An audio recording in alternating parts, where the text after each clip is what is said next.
Hello विद्यार्थियों, स्वागत है आपका पीएसवी स्टडी के ऑनलाइन प्लेटफॉर्म पर।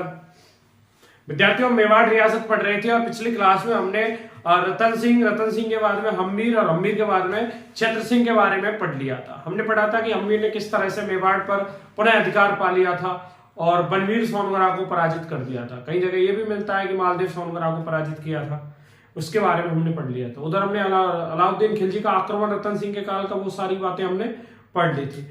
आज आगे बढ़ते हैं विद्यार्थियों, हम अगला जो शासक है यानी क्षेत्र सिंह के बाद में, खेता के बाद में जो अगला शासक बना वो था लक्ष्य सिंह। लक्ष्य सिंह को इतिहास में राणा लाखा के नाम से भी जाना जाता है, यानी लक्ष्य सिंह मूल नाम था, राणा लाखा के नाम से प्रसिद्ध हुए। तो लाखा के बारे में आज हम पढ़ने वाले हैं विद्यार्थियों। तो राणा लाखा एक महत्वपूर्ण टॉपिक है, मेवाड़ रियासत का एक प्रमुख शासक है राणा लाखा। जिस तरह से रतन सिंह महत्वपूर्ण था, हम्मीर महत्वपूर्ण था, उसी प्रकार से राणा लाखा महत्वपूर्ण है। चलिए विद्यार्थियों, स्टार्ट करते हैं आज की वीडियो। देखिए, राणा लाखा कोई भी शासक हम पढ़ते हैं तो सबसे पहली बात तो यही है कि उसके बारे में पढ़ना क्या होता है। मेन जो टाइटल्स होते हैं वो क्या है, वो जरूरी है, क्योंकि अब इर्द गिर्द पढ़ना जो एग्जाम में नहीं आए उससे कोई लेना देना नहीं।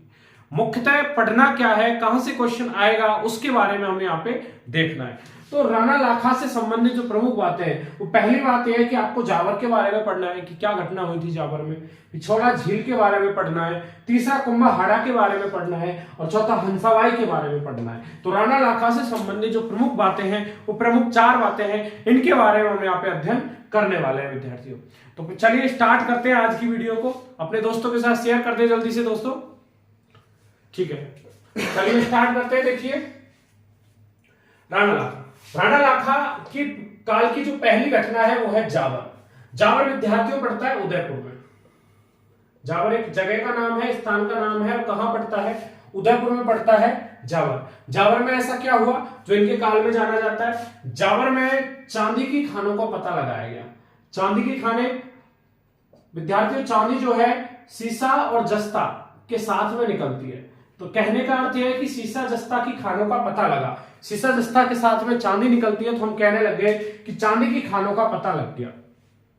अब चांदी की खाने क्यों पढ़ रहे हैं यहाँ पे? ये तो हम भूगोल में भी पढ़ सकते हैं विद्यार्थियों, लेकिन चांदी की खानों को पढ़ने से हमें यह पता लग रहा है कि राजा के पास इकोनॉमिकल स्रोत जो थे उनमें वृद्धि हुई, यानी रियासत मजबूती की ओर बढ़ रही है। इकोनॉमिकल स्रोत मिल रहे हैं तो रियासत में मजबूती प्रदान हो रही है, इसीलिए हम यहाँ पे देख रहे हैं। तो चांदी की खानों का पता लग गया राणा लाखा के काल में। कई बार क्वेश्चन पूछा जा चुका है कि मेवाड़ में चांदी की खानों का पता किनके शासन काल में लगाया गया, तो वो हो जाएगा राणा लाखा या लक्ष्य सिंह। शासनकाल 1382 से 1421 तक इनका शासनकाल रहा था। और कौन से स्थान पे खोजी गई? जावर। जावर कहां पड़ता है? अपने उदयपुर में पड़ता है विद्यार्थियों। तो पहली घटना तो इनकी यही है कि जावर में चांदी की खानों का पता लगाया गया। किनके काल में लगाया गया? राणा लाखा के काल में लगाया गया। दूसरी घटना इनके काल की क्या है? वो है कि एक बंजारा था जिसका नाम पिच्छू भी मिलता है, चिड़ीमार भी मिलता है, वो मेवाड़ में आता है। और मेवाड़ में व्यापारी था, व्यापारी के भेष में नमक वगैरह बेचा करते थे, इधर उधर जो भी सामान वगैरह था उनका वो लाते ले जाते। तो मेवाड़ में जब वो सामान बेचने आया तो उसका जो बैल था, जो बेहद प्रिय बैल था उसकी मृत्यु हो जाती है। अब बैल की मृत्यु हो गई, बंजारा बड़ा दुखी हुआ, बैल मर गया। अब उस बैल की याद में वो कुछ निर्माण कार्य करवाना चाह रहा था अपने ये क्षेत्र जहां पे उस बैल की क्या हुई? मृत्यु हुई, मेवाड़ में। तो इसके लिए उसने राजा से परमिशन ली कि राजा साहब, हम कुछ यहाँ पे बनवाना चाह रहे हैं, अगर आप इजाजत दे दो। तो राजा इजाजत क्यों नहीं देगा? अपने राज्य में तरक्की का काम हो रहा है। राजा ने कहा कि जो तुम चाहो वो बनवा सकते हो। उसने कहा कि वैसे तुम्हारे विचार क्या है? उनके साहब, मैं एक झील बनवाना चाहता हूँ अपने बैल की स्मृति में। उसने कहा खूब बनवाओ, शहर से बनवाओ। पिच्छू जो चिड़ीमार बंजारा था उसने अपने बैल की स्मृति में एक झील बनवा दी। और चूंकि झील जो थी वो पिछौली गांव में थी, इसलिए उस झील का नाम क्या पड़ गया विद्यार्थियों? पिछौला झील पड़ गया। पिछौली गांव में होने के कारण झील का नाम पिछौला पड़ गया। तो ये थोड़ा सा ध्यान रखना है कि जो पिछौला झील है वो उदयपुर में है। उदयपुर में गांव कौन सा? पिछौली। पिछौला झील कहां पर है? उदयपुर में। और गांव है कौन सा? पिछौली। कई जगह ये भी मिलता है कि पिच्छू बंजारे ने बनवाई इसलिए नाम पिछौला पड़ गया। पिछौली गांव में है इसलिए इसको क्या कहने लग गए? पिछौला कहने लग गए। तो ये बैल की स्मृति में बनवाई थी पिछौला झील। ये भी किससे संबंधित है बताओ? राणा लाखा से संबंधित है।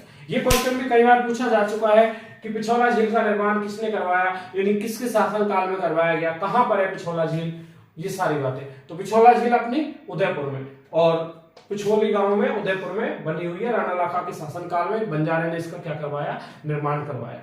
आगे बढ़ते हैं, देखो पिछौला झील से संबंधित ही दो प्रमुख बातें हैं। एक तो आप ध्यान रखना कि नटनी का चबूतरा कहां पर है, तो ये नटनी का चबूतरा हो जाएगा पिछौला झील के किनारे। अब पिछौला झील के नटनी का चबूतरा है किनारे, ये नटनी के चबूतरे वाली क्या कहानी है, नटनी की क्या बात है। तो ये इस तरह से है कि नटों का काम होता है रस्सी पे चल के, इस तरह से ये रस्सी वगैरह बांध के और एक छोर से दूसरे छोर पर जाते हैं, नटनी का खेल दिखाते हैं, आपने देखे होंगे बहुत सारे ऐसे। तो ऐसा ही वो हुआ कि राणा लाखा के शासन, वो उसमें दरबार में एक नट गया और उसने कहा कि मेरी जो नटनी है वो बहुत करतब दिखाती है, रस्सी का बहुत बड़ा करतब दिखाती है। अब राजा कहने लगा कि तो सभी दिखाती है करतब, उसमें नया क्या है। उसने कहा कि नया यह है कि वो मेरी नटनी जो है वो आपकी जो आपने जो पिछौला झील है आपके राज्य में, उस पूरी पिछौला झील को पार कर जाएगी मेरी। राजा को आश्चर्य लगा कि इतनी बड़ी झील और एक नटनी रस्सी के सहारे कैसे पार कर सकती है। उन्होंने कहा कि सबसे पहले मैं ही मिला के तुझे मजाक करने के लिए, लेकिन नहीं। उस नट ने कहा कि नहीं साहब ऐसा ही है, अगर नहीं है तो मुझे फांसी की सजा दे देना। राजा को लगा कि शायद होगा, राजा ने भी ऐसे ही कह दिया हंसी मजाक में कि चलो मैं, अगर ऐसा हुआ पिछौला झील को अगर नटनी पार करती है तो मैं आधा मेवाड़, आधा राज्य, अपना आधा राज्य उसके नाम कर दूंगा। बात इस तरह से तय हो गई। नटनी आती है अगले दिन और नटनी रस्सी पर चलने लगती है।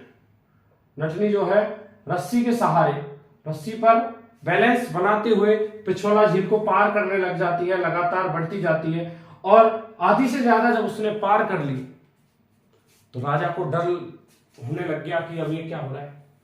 इस तरह से तो ये पार कर जाएगी, मेरा आधा राज्य चला गया, आधा राज्य चला जाएगा। उधर पास में मंत्री सामंत वगैरह बैठे हुए थे, वो हंस रहे थे कि राजा का आधा राज्य जाने वाला है, जाने वाला है। ये सब देखकर राजा ने कहा, लाखा कहता है उनसे कि तुम क्यों हंस रहे हो? साहब आधा राज्य जा रहा है, तो आधा राज्य जा रहा है तो तुम्हें हंसी क्यों आ रही है ये बताओ। अगर मेरा आधा राज्य गया भी तो इसमें तो तुम्हारा भी नुकसान है, क्योंकि अगर मेरी शक्ति कम होती है तो तुम्हारी शक्ति कम होगी। मेरे पास जितने मंत्री थे उतने सारे मंत्री आधे हट जाएंगे, आधे उधर की तरफ चले जाएंगे, उनकी वहां पे मेरे अधीन रहने के बजाय आपको उस नटनी के अधीन रहना पड़ेगा, नट के अधीन रहना पड़ेगा। इससे अच्छा है तुम मेरे अधीन रहो। ये बात सामंतों को, मंत्रियों को अच्छी लगी। उसने कहा कि राजा साहब अब क्या किया जाए तो बताओ। उसने कहा करना कुछ नहीं है, आप इस रस्सी को यहां से काट दो। जैसी रस्सी कटेगी नटनी नीचे गिर जाएगी। तो नटनी जैसी रस्सी काटी मंत्रियों ने, नटनी जो थी वो पिछौला झील के अंदर गिर जाती है। राजा इस बात को सुनकर बड़ा खुश हुआ, खड़ा हो गया कि नटनी नहीं, पिछौला झील पार नहीं हुई। नट से कहने लगा कि देखो मैंने पहले ही बोला था कि पिछौला झील पार नहीं हुई। नट ने कहा कि तुम्हें तो हंसी आ रही है, मेरा तो घर परिवार ही उजड़ गया। राजा कहता है कि तुम चिंता मत करो, इसके लिए हम एक स्मारक बनवाएंगे यहाँ पर जो ये कहे कि इतिहास में वो प्रसिद्ध होगा। और वो चबूतरा बनवाया एक, और उस चबूतरे का नाम था नटनी का चबूतरा। गलकी नामक नटनी थी जिसका चबूतरा बनवा दिया नटनी का चबूतरा। ध्यान रखना नटनी का चबूतरा कहां पर है? पिछौला झील के किनारे। तो पिछौला झील के किनारे नटनी का चबूतरा। एक थोड़ा सा ध्यान रखने वाली बात यह है कि नटनी की छतरी कहां पर है। ये नटनी का चबूतरा है, नटनी की छतरी है जालौर दुर्ग के सामने। तो ये थोड़ा सा ध्यान रखना कि नटनी का चबूतरा आए तो पिछौला उदयपुर करना है और नटनी की छतरी आए तो जालौर करना है। ये नटनी की छतरी हो जाएगी। तो ये थी पिछौला झील से संबंधित कुछ प्रमुख बातें। आगे बढ़ते हुए विद्यार्थियों देखें, अगला जो है दो दरबारी विद्वान थे इनके, उनके बारे में आपको ध्यान रखना है। एक तो झोटिंग भट्ट और एक धनेश्वर भट्ट, दो इनके दरबारी विद्वान हुआ करते थे प्रमुख, जिनके बारे में कई बार पूछ लिया जाता है कि अगर दरबारी विद्वान पूछे कि झोटिंग भट्ट और धनेश्वर भट्ट किसके दरबार में रहा करते थे तो वो राणा लाखा हो जाएगा। राणा लाखा के दरबार में दो दरबारी झोटिंग भट्ट और धनेश्वर भट्ट नाम के दो दरबारी रहा करते थे। आगे बात करते हैं, देखो हमने जावर पढ़ लिया, हमने पिछौला पढ़ लिया। अगला जो आता है वो आता है कुंभहड़ा। कि कुंभहड़ा से संबंधित क्या कहानी है? कुंभहड़ा से संबंधित क्या कहानी है? विद्यार्थियों, आपने सुना होगा तारागढ़, नकली तारागढ़, नकली तारागढ़ दुर्ग, तारागढ़ की कहानी। ये क्या है? नकली तारागढ़ की कहानी क्या है? हुआ इस तरह से कि राणा लाखा का विवाह हुआ, और वो विवाह हो गया बूंदी की राजकुमारी से। बूंदी की राजकुमारी के साथ राणा लाखा का विवाह हुआ, और शाम के समय वार्तालाप चल रहा था कि चित्तौड़ अच्छा है या बूंदी अच्छा है। राजा साहब ने ऐसे ही बोल दिया कि चित्तौड़ अच्छा है हमारा, कि आपका बूंदी अच्छा है।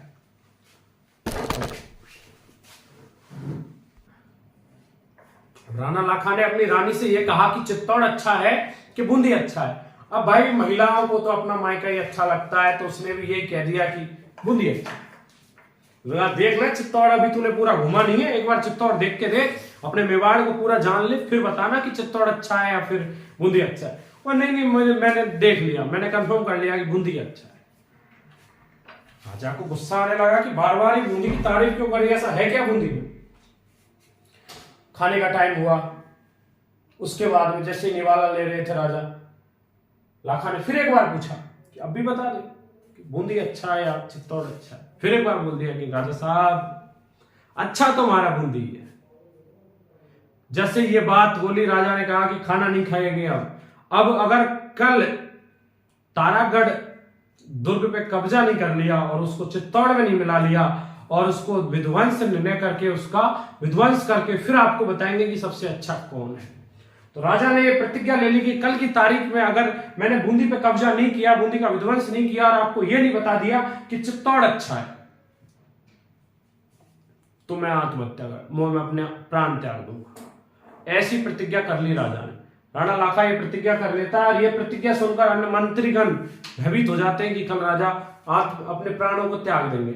इस बात को सुनकर वो मंत्रीगण विचार विमर्श करते हैं और सोचते हैं कि क्या किया जाए, कैसे दुर्ग को बचाया जाए, अगर कैसे राजा को बचाया जाए कि अगर राजा चला गया, क्योंकि एक दिन में इतनी तैयारी नहीं हो सकती कि हम बूंदी के तारागढ़ को जीत सकते हैं। तारागढ़ बूंदी में है विद्यार्थियों, तारागढ़ तारे की समान आकृति है, ये तारागढ़ बूंदी का दुर्ग है तारागढ़। तो ये बूंदी वाले तारागढ़ की बात चल रही थी। इधर जब लगा मंत्रियों को कि ऐसा संभव नहीं है, उन्होंने राजा को समझाया कि राजा साहब क्या जोश में प्रतिज्ञा ले लिया आपने, ये तो चक्कर बढ़ गया, ऐसे तारागढ़ जीतने वाला नहीं है। राजा ने कहा कि आप क्या करें, तो फिर बताओ तुम। फिर कोई समझदार व्यक्ति वहां पे बैठा हुआ था, उसने कहा कि राजा साहब अब तो एक ही विकल्प है, कुछ हमने 2-4 गांव बूंदी वाले क्षेत्र के इलाके के जीत रखे हाड़ाओं के, उनमें जाके एक दूसरा दुर्ग बनवा दे उसके जैसा ही, और उस पे हम आक्रमण करेंगे और उसको जीत लेंगे। हमारी बात रह जाएगी कि तारागढ़ को जीत लिया, तारागढ़ को जीत लिया। राजा को लगा कि अब यही तरीका है बचने का, और तो क्या है। राजा ने ऐसे ही किया, दरबारियों को कहा कि चलो जल्दी जाओ और एक नकली तारागढ़ का निर्माण करो। वो गए, एक नकली तारागढ़ उसके जैसा ही बनवा दिया गया, तारागढ़ बनवा दिया गया। और अब जीतने की बारी आई तो राजा कहता है कि अब किसी एक को वहां पे नियुक्त कर दे, उसको पराजित करके हम इस दुर्ग पे अधिकार कर लेंगे। अब वहीं पर उस राजकुमारी के साथ में एक व्यक्ति आया हुआ था, बूंदी का था, जिसका नाम था कुंभहड़ा या कुंभकर्णहड़ा। कुंभहड़ा आया हुआ था। कुंभहड़ा राजा से कहता है, लाखा से कहता है, राणा साहब जब आप व्यक्ति नियुक्त कर रहे हो वहां पे नकली तारागढ़ पे, तो क्यों ना बूंदी वाला ही कर दो कोई। अगर बूंदी वाला करोगे तो कम से कम ये तो रहेगा कि आपने हड़ाओं को पराजित किया, और मैं तो हूं आपका सेवक, मैं तो हूं ही आपका, तो मुझे क्यों ना कर दिया जाए नियुक्त। राजा ने कहा ये भी ठीक है, कम से कम हाड़ाओं को पराजित कर दिया जाएगा अगर ये हाड़ा जाएगा तो कुंभहड़ा को नियुक्त कर दिया जाता है तारागढ़ पर नियुक्त कर दिया जाता है। उधर कुंभहड़ा अपनी रूपरेखा बनाता है और अपने कुछ साथियों के साथ दुर्ग की जो नकली तारागढ़ बनवाया था उस पर चला जाता है और अपने साथियों को बुला लेता है। उधर जब राणा की सेना जाती है, राणा की तारागढ़ की ओर, नकली तारागढ़ की ओर सेना जाती है, उधर से आक्रमण होता है, सेना तीर चलाती है, लेकिन जैसे तीर चलाया उधर से 2-4 तीर उनके साथियों ने वापस चलाए। सेना देखती है कि ये वापस तीर कैसे आ रहे हैं, ये कुंभहाड़ा ही है कि कोई और है। वाकई देखा कि कुंभहाड़ा है। एक सैनिक जाता है कुंभहाड़ा से, कहता है कि तू क्या कर रहा है, अपने राजा के साथ गद्दारी कर रहा है। उसने कहा गद्दारी कुछ नहीं है, मैं हाड़ा चौहान हूं और मेरे होते हुए बूंदी चाहे नकली हो चाहे असली हो मैं नहीं दे सकता। अगर आपको तारागढ़ जीतना ही है तो मुझे मार के जीतना होगा, अन्यथा ये तारागढ़ नहीं जीत सकते आप। ये तो नकली हो गया, हमने बनाया। अरे नकली हो चाहे असली हो, जीतना है तो मुझे मारो फिर जीतो, नहीं तो नहीं। उस सैनिक को भेज दिया जाता है। भयंकर युद्ध होता है उनके मध्य में। कुछ सैनिक कुंभहाड़ा के साथ थे और एक सेना जो थी वो राणा लाखा की सेना थी। बड़ी वीरता के साथ लड़ा, बड़ी वीरता के साथ सामना किया और लड़ता लड़ता कुंभहाड़ा वीर गति को प्राप्त हो जाता है। कुंभहाड़ा वीर गति को प्राप्त हो जाता है। इस तरह से ये जो कुंभहाड़ा था, इसके बलिदान को हम जानते हैं कि नकली तारागढ़ दुर्ग की रक्षा करते हुए कौन वीर गति को प्राप्त हो गया, कुंभहाड़ा। नकली तारागढ़ से संबंधित जो कहानी है वो कौन से शासक से संबंधित है, राणा लाखा से संबंधित है। तो राणा लाखा ने उस नकली तारागढ़ दुर्ग पर अधिकार किया और अधिकार कर अपनी प्रतिज्ञा पूरी की। तो एक ये नकली तारागढ़ की कहानी हम पढ़ते हैं कि नकली तारागढ़ से संबंधित क्या है, अपने प्राणों का बलिदान देने वाला कौन था, कुंभहाड़ा, जिसने नकली तारागढ़ के लिए अपने प्राणों का बलिदान दे दिया। एक ये इनसे संबंधित है। और अगला जो फैक्ट है राणा लाखा से संबंधित वो है हंसाबाई। हंसाबाई का प्रसंग क्या है विद्यार्थियों? तो हंसाबाई के प्रसंग की मैं चर्चा करता हूं विद्यार्थियों कि हंसाबाई का प्रसंग क्या है।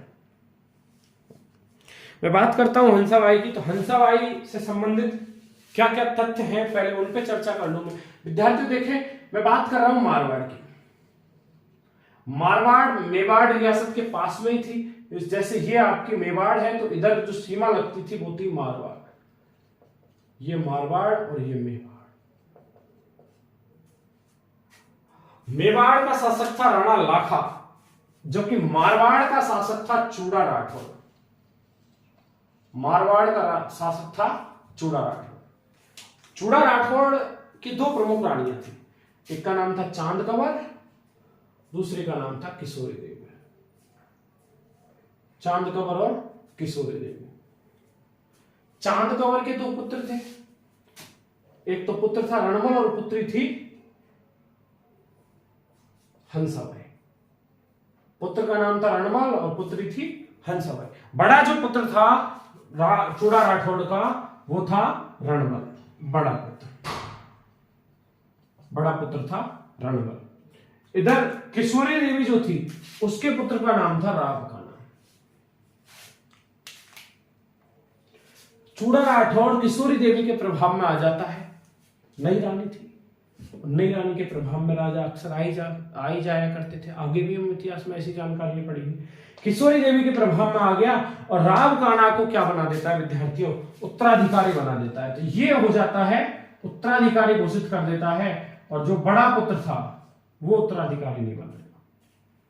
बड़ा पुत्र उत्तराधिकारी नहीं बनता है। सेम घटना इधर की है विद्यार्थियों कि राणा लाखा जो थे इनके पुत्र का नाम था राणा चूड़ा, या मैं कहूं कुंवर चूड़ा बोल सकता हूं क्योंकि अभी राजा नहीं बने थे। तो कुंवर चूड़ा जो थे, कुंवर चूड़ा ये कहां के थे, ये राणा लाखा के पुत्र। और चूड़ा राठौड़ जो थे वो मारवाड़ के शासक थे। इधर इनका बड़ा पुत्र था कुंवर चूड़ा। इनके भाई का नाम राघव देव था। आगे चर्चा करेंगे उससे संबंधित, जब मुक्कल पढ़ेंगे, कुंभा पढ़ेंगे उस समय विद्यार्थियों। तो अभी मैं यहां चर्चा करता हूं। हुआ इस तरह से, इतिहासकार ये बताते हैं कि राणा लाखा का जो पुत्र था कुंवर चूड़ा एक मेले में गया हुआ था घूमने, और मेले में ही इधर से कौन आ जाती है, हंसाबाई आ जाती है। यह राजकुमारी थी हंसाबाई, और इधर मेले में कौन गया है, कुंवर चूड़ा। और हंसाबाई की नजर पड़ जाती है किस पर, कुंवर चूड़ा पर, और कुंवर चूड़ा से प्रेम करने लग जाती है और मन ही मन शादी करने का विचार बना लेती है। वहां बैठे लोगों से पूछती है कि ये कौन है, तो लोगों को जितनी जानकारी थी उतने उन्होंने बता दी, और उन्होंने कह दिया कि ये तो मेवाड़ के कौन है, राजकुमार, वो राजा है, मेवाड़ के राजा हैं। ये तो राजकुमार कहना था, राजा बोल दिया कि ये तो मेवाड़ के होने वाले क्या हैं, राजा हैं। हंसाबाई को प्रेम में इतना नहीं सूझा और उसने जल्दी जल्दी से केवल यही सुना कि ये तो मेवाड़ के कौन है, राजा हैं। मेवाड़ का राजा समझ बैठती है हंसाबाई कुंवरचूड़ा को, और कुंवरचूड़ा को राजा समझ बैठती है। हंसाबाई वापस जाती है और हंसाबाई अपने भाई से कहती है कि मुझे शादी करनी है। शादी किसके साथ करनी है? तो शादी करनी है कहाँ, किसके साथ? मेवाड़ के राजा के साथ। और मेवाड़ का राजा कौन? लाना लाखा। जबकि कहना किसके लिए चाह रही थी? कुंवरचूड़ा के लिए। रणमल और इसका पिता चूड़ा राठौड़ ये सब विचार विमर्श करके कहते हैं कि इससे अच्छा क्या बात है, अपनी पड़ोसी जो रियासत है उसके साथ में विवाह हो रहा है, मजबूत रियासत है, इससे तुम्हारी शक्ति और बढ़ेगी। तो इधर अनुमति दे देते हैं और नारियल लेकर पंडित जी को और नाइसा को भेज दिया जाता है। इधर मेवाड़ भेज दिया जाता है कि राजा के साथ नारियल लेके आ जाओ। पहले क्या होता था कि नारियल देके रिश्ता पक्का हो जाया करता था। तो पंडित जी जाते हैं, नारियल लेकर नाइसा जाते हैं उनके साथ में, और दरबार में जैसे ही देखते हैं, दरबार में शासन गद्दी पर बैठा हुआ था राणा लाखा। उस समय कुंवरचूड़ा दरबार में उपस्थित नहीं थे। राणा लाखा के पास जाता है और राणा लाखा को पंडित जी देखते हैं कि ये तो राणा लाखा की उस समय ये कहते हैं कि लगभग 55-60 वर्ष की आयु थी, यानी वृद्धावस्था में पहुंच चुके थे राणा लाखा। इधर जब नाइसा और पंडित जी जाते हैं और नारियल देने जाते हैं तो पूछते हैं कि कहां से आए। उनको बताया जाता है कि हम मेवाड़ से लेके विवाह प्रस्ताव लेके आए। किसके लिए लाए? सब मेवाड़ महाराणा के लिए लाए हैं। राणा लाखा बैठे बैठे सोचता है कि वृद्धावस्था में कौन मेरे साथ मजाक कर रहा है, क्योंकि उसकी आयु तो देखो। लेकिन राणा लाखा भी सोचता है चलो अब रिश्ता आया है तो ठुकराए क्यों, मरते मरते एक और विवाह सही।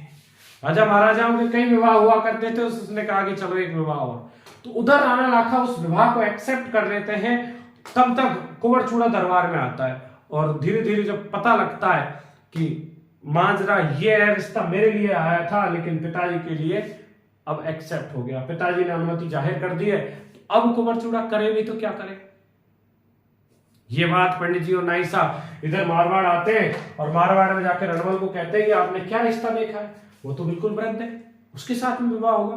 उधर हंसाबाई से पूछा जाता है कि तू तो बोल रही थी कि वो जवान है, युवा है, तरुण है, लेकिन वो तो वहां पे वृद्ध निकला। हंसाबाई कहती है कि नहीं, वो वृद्ध नहीं है, वो जवान है, उसके साथ में रंग भूरा गोरा चिट्ठा है, वो उसके साथ में करना है मुझे विवाह। लेकिन जब रणमल पूरा माजरा समझता है और उसको पता लगता है कि गलती से नारियल राणा लाखा के पास चला गया, कुंवरचूड़ा के लिए जाना था, अब हंसाबाई से कहता है कि अब तो भूल हो गई हमसे, अब क्या किया जाए ऐसी स्थिति में। इधर माजरा जब पूरा समझ में आया तो अब इनसे कहा जाता है कि हम आपके साथ विवाह नहीं करेंगे, हम तो इनके साथ विवाह करेंगे। उसने कहा कि तुम पगला गए हो क्या, विवाह तो अब मेरे साथ ही होगा। अब विवाह मेरे साथ नहीं होगा तो मेरी तलवार युद्ध भूमि में आपका सामना करेगी। अब इनकी इतनी क्षमता नहीं थी कि वो मेवाड़ से लड़ सके, मेवाड़ जैसी शक्तिशाली रियासत से लड़ना इनके बस की बात नहीं थी। तो इन्होंने कहा कि महाराज ये तो हमसे गलती हो गई, अब तुम कैसे भी मान लो कि हम आपके साथ में विवाह करने में असमर्थ है, क्योंकि हम कुंवरचूड़ा के साथ विवाह करना चाह रहे थे। उसने कहा कि अब चाहे जो भी हो, विवाह तो मेरे साथ ही होगा। चलो जैसे तैसे ये मान जाते हैं और ये कहते हैं कि चलो हम विवाह भी कर देंगे, लेकिन हमारी कुछ शर्तें हैं। और हमारी शर्त यह है पहली कि अगर विवाह होता है तो हंसाबाई और आपसे जो उत्पन्न पुत्र होगा वो अगला मेवाड़ का राजा बनेगा, यानी आपका जो बड़ा पुत्र है कुंवरचूड़ा वो मेवाड़ का राजा नहीं बनेगा। ये भयानक शर्त रखती है। उसने कहा इसके लिए तो मुझे मेरे बेटे से पूछना होगा। राणा लाखा अपने बेटे कुंवरचूड़ा से पूछते हैं कि कुंवरचूड़ा बताओ, ऐसा बात है, मेवाड़ की इज्जत तुम्हारे हाथों में, अगर इसका ठुकराए तो फिर मेवाड़ की थुतू हो जाएगी। मेवाड़ के बारे में लोग क्या सोचेंगे कि रिश्ता आया और फिर विवाह नहीं हो पाया। कुंवरचूड़ा कहता है कि पिताजी आप चिंता ना करें, इतनी सी बात है कि मैं गद्दी पर नहीं बैठूंगा तो मैं गद्दी पर नहीं बैठूंगा, और सिंहासन त्याग दिया। सिंहासन त्याग दिया किसने? कुंवरचूड़ा। कुंवरचूड़ा ये कहता है कि मैं गद्दी पर नहीं बैठूंगा, और इस तरह से शर्तों के साथ हंसाबाई का विवाह हो जाता है किसके साथ? राणा लाखा के साथ। तो ये हंसाबाई से संबंधित मजेदार किस्सा था विद्यार्थियों कि हंसाबाई का विवाह एक वृद्ध व्यक्ति के साथ में हुआ। हंसाबाई से जो उत्पन्न पुत्र था उसका नाम था मोकल। तो अगला राजा जो बनेगा विद्यार्थियों वो मोकल बनेगा, और कुंवरचूड़ा जो कि बड़ा पुत्र था, लेकिन कुंवरचूड़ा ने अपना राज्य सिंहासन त्याग दिया। कुंवरचूड़ा से संबंधित कुछ बातें हैं विद्यार्थियों कि कुंवरचूड़ा को एक ठिकाना दिया गया, वो ठिकाना था सलूम्बर का ठिकाना। सलूम्बर जो था मेवाड़ का ए श्रेणी का ठिकाना था, मेवाड़ का ए श्रेणी का ठिकाना है। विद्यार्थियों ए श्रेणी के 16 ठिकाने हुआ करते थे मेवाड़ में, जिनमें से एक ठिकाना था सलूम्बर। जैसे डेगू था, बिजौलिया था, सलूम्बर था, ये जो इत्यादि जो ठिकाने थे ये सब किससे संबंधित थे बताओ विद्यार्थियों? ए श्रेणी के ठिकाने थे, और ए श्रेणी का ही था सलूम्बर। विद्यार्थियों अभी अभी आपने देखा होगा कि सलूम्बर जो है नया जिला बन चुका है, नया जिला। अभी जो 50 जिले बने हैं उनमें एक नाम किसका है? सलूम्बर का। तो सलूम्बर अपने आप में जिला है, पहले उदयपुर में हुआ करता था, लेकिन आज सलूम्बर हम खुद स्वतंत्र जिला के रूप में पढ़ते। तो सलूम्बर जो ठिकाना था उसके सामंत कौन हुआ करते थे, जागीरदार कौन हुआ करते थे? कुंवर चूड़ा। और कुंवर चूड़ा ने चूंकि आजीवन राजगद्दी पर न बैठने की प्रतिज्ञा ली, यानी गद्दी पर नहीं बैठूंगा और सिंहासन की रक्षा करूंगा, इसीलिए इसको कहा जाता है मेवाड़ का भीष्म पितामह। हालांकि भीष्म पितामह जो था, आप पढ़ते हो महाभारत के भीष्म, उन्होंने 2 प्रतिज्ञाएं ली थी कि गद्दी पे नहीं बैठूंगा और सिंहासन की रक्षा करूंगा तथा विवाह भी नहीं करूंगा। लेकिन इसने यहाँ पे ऐसी प्रतिज्ञा नहीं ली, इसने केवल यही कहा था कि मैं गद्दी पे नहीं बैठूंगा, गद्दी की रक्षा करूंगा। विवाह वगैरह किए थे इन्होंने, और इनके वंशज जो थे वो चुंडावत कहलाए। इनके जो वंशज थे वो चुंडावत कहलाए, और चुंडावतों के पास विशेष अधिकार हुआ करते थे। चुंडावतों के पास राजा चुनने का अधिकार था कि किसको राजा बैठाना है, किसको नहीं बैठाना है। राजा की अनुपस्थिति में, अगर राजा नहीं है तो राजा की अनुपस्थिति में जो द्वितीय हस्ताक्षर होते थे वो किसके होते थे? चुंडावतों के होते थे। विद्यार्थियों अग्रिम जो पंक्ति होती थी युद्ध में, हरावल जो भाग हुआ करता था, उसमें भी किसको अधिकार था सबसे पहले जाने का? चुंडावतों को था। तो चुंडावतों के कुछ विशेष अधिकार थे विद्यार्थियों, जो कुंवर चुंडा ने जो राज्य का त्याग किया उसके बदले में उनको दिए गए थे। तो ये कुंवर चुंडा से संबंधित राणा लाखा के बड़े पुत्र कुंवर चुंडा, और छोटे जो पुत्र थे मुकल, वो बाद में जाके क्या बनेंगे विद्यार्थियों? राजा बनेंगे। तो ये राणा लाखा से संबंधित कुछ प्रमुख बातें थी विद्यार्थियों। एक तो जावर के बारे में था, हमने उदयपुर जावर चांदी की खानों का पता लगा, पिछला जेल का निर्माण इन्हीं के काल में हुआ। कुंभहाड़ा से संबंधित हमने नकली तारागढ़ दूत की कहानी पढ़ी, जिसने अपने वीर प्राण त्यागी, वीरगति को प्राप्त हो गया। और हंसाबाई के साथ विवाह। हंसाबाई कहाँ की थी बताओ? मारवाड़ की चूड़ा राठौड़ की पुत्री थी, चांद कंवर से उत्पन्न। और एक किशोरी देवी के प्रभाव में आकर रावकाना पुत्र अधिकारी बना दिया जाता है, रणबल को छोड़ दिया जाता है। रणबल राजा नहीं बनता है, बड़ा पुत्र था, जबकि ये बन जाता है। इधर भी छोटा बना और इधर भी विद्यार्थी क्या बनता है? छोटा। शर्तों के साथ विवाह होता है हंसाबाई का राणा लाखा के साथ। और थोड़ा सा ध्यान ये रखना कि किस शासक का विवाह वृद्धावस्था में हुआ, तो वो राणा लाखा। किसके साथ हुआ? हंसाबाई के साथ हुआ। शर्त भी आप ध्यान रखना कि क्या शर्त रखी गई थी। तो विद्यार्थियों ये था हमारा राणा लाखा। आज हमने राणा लाखा के बारे में पढ़ा, बहुत ही अच्छा टॉपिक था, अच्छा शासक है, प्रमुख प्रश्न बनते हैं, महत्वपूर्ण टॉपिक है विद्यार्थियों। अच्छे से पढ़ना, समझ में नहीं आता तो एक बार वीडियो पुनः देखना विद्यार्थियों। फिर भी अगर आपकी कोई शंकाएं रहती हैं तो कमेंट बॉक्स में आप कमेंट करके हमें बता सकते हो। तो विद्यार्थियों बने रहिए पीएसपी स्टडी के साथ में, वीडियो आपको लगातार प्रोवाइड करवाई जा रही है विद्यार्थियों। जितनी मेहनत हम आपके लिए कर रहे हैं, आपका दायित्व बनता है विद्यार्थियों की इस चैनल को सब्सक्राइब करें और लाइक करें विद्यार्थियों। अगर आप अपने दोस्तों के साथ इसको बताएं, अगर वो नहीं जुड़ रहे हैं तो उनको अवगत कराइए कि हम राजस्थान का इतिहास आसानी से YouTube पर पढ़ सकते हैं, बिल्कुल नए पैटर्न के साथ विद्यार्थियों। तो आज हमने राणा लाखा के बारे में विस्तार पूर्वक पढ़ा विद्यार्थियों। अगली क्लास में हम मोकल से संबंधित अध्ययन करेंगे विद्यार्थियों। मोकल, और मोकल के बाद में जो प्रमुख हमारा महाराणा आने वाला है वो है कुंभा विद्यार्थियों। तो चलिए दोस्तों बने रहिए अपनी क्लास के साथ। जय हिंद, जय भारत।